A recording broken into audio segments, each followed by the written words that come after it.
ำเนียงเสียงเพลงมีกับสายลม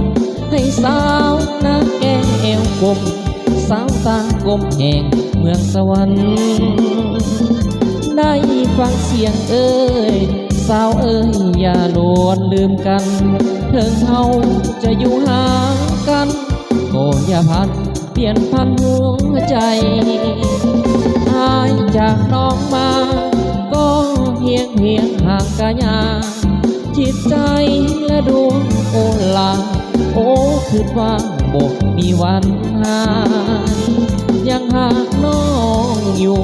ยอดสู้เจ้าอย่าลายใจเพิ่งเขา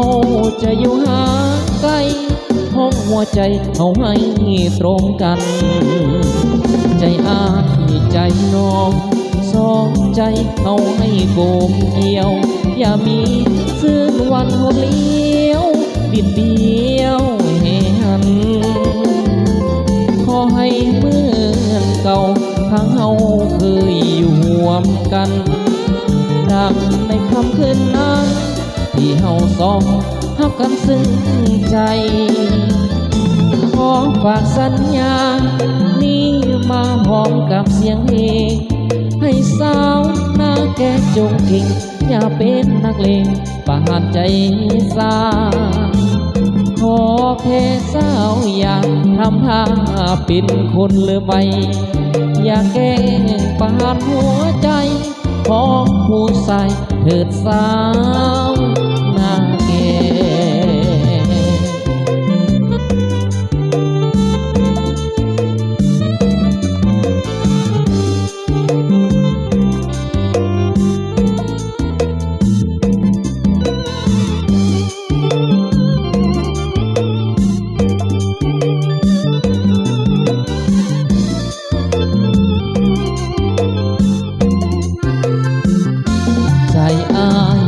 น้องสองใจเขาให้กลมเกลียวอย่ามีซื่นวันหดเลี้ยวบิดเบี้ยวเหหัน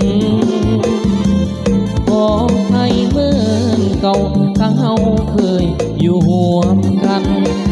ดังในคำคืนนั้นที่เฮาสองฮักกันซึ้งใจขอฝากสัญญานี้มาพร้อมกับเสียงเพลงให้สาวนาแก่จงเก่งอย่าเป็นนักเลงปากหันใจสา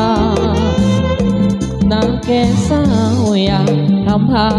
เป็นคนลืมไว้อย่าแกล้งปานหัวใจของผู้ชายเถิดสาวนาแก่